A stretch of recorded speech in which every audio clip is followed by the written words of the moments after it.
It's now time to bring you sports here on News Prime. And Real Madrid has sacked manager Julen Lopetegui after just 4 months in charge of the club, with ex-Spain coach paying the price for following Sunday's 5-1 drubbing against Barcelona in the El Clasico. Lopetegui was announced as Madrid coach just before the start of the FIFA World Cup in June, with the Spanish Federation President Luis Rubiales reacting by immediately sacking him.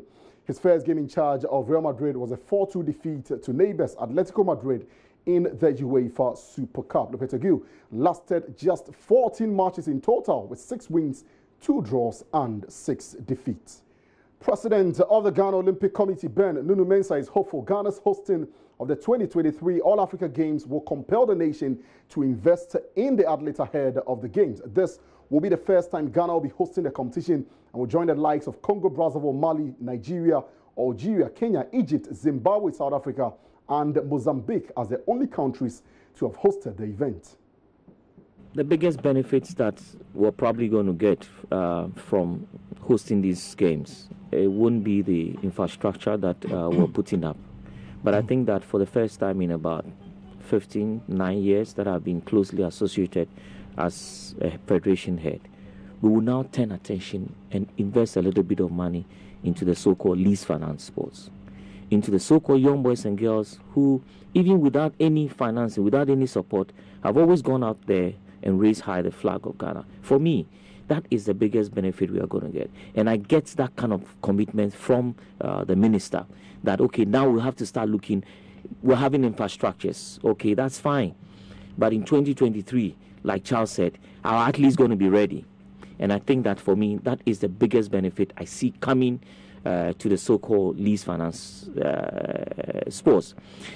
I just hope that we're not saying it like we've always done. Okay, we're going to be minister for all sports, we're going to do all sports, and then eventually we focus on just one sporting discipline.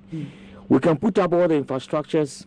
It would still be a benefit, legacy benefit for the country. But if we really want to host and, as we say, win or make an impressive show by way of medals that we win, then I think that not only investing in infrastructure, we also need to start investing in our young athletes now. So, Baba, tell me.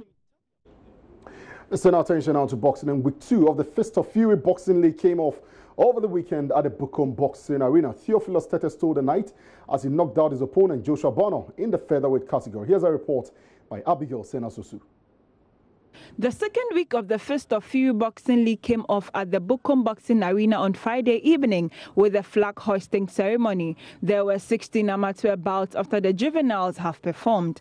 Members of the Black Bombers representing their clubs had to rely on experience and ring generalship to defeat some budding rising stars.